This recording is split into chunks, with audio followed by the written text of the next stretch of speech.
The third timeline in Heart the Lover explores what happens during the semester that Casey decides to stay in college to work on her honors thesis. And in terms of her relationship with Yash, it is so beautiful. And when they're in each other's world, in that present that they have, and they're having amazing sex, and they're helping each other with their thoughts and their writing, it's perfect.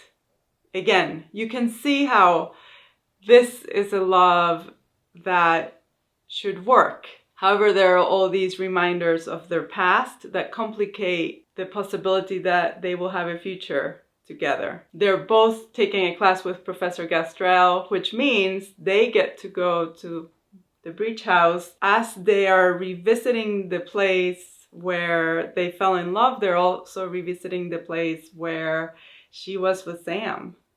So he is present in that way, Sam is.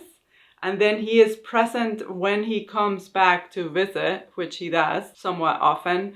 And when that happens, Yash just disappears from Casey's life and goes into Sam's space. And he is terrified of telling him that he's seeing her. There are all these signs that this past that they had is going to come back and haunt them. And that past isn't all bad. Sam and Yash have a long relationship. She's the new person. She's the interloper.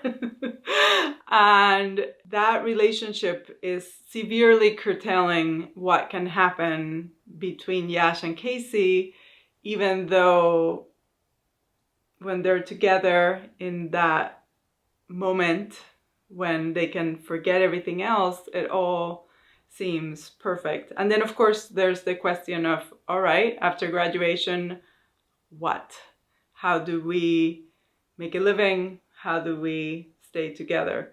So our first loves, God, they're so powerful and they're so amazing. And if you're lucky to find a first love who's a great match for you, they're even more haunting. But most of us don't end up with our first love. And it's in part because there's all these other aspects of our life that make it really hard for us to end up with the first person we fell in love with when we were very, very young. And she is exploring that in exquisite and devastating detail.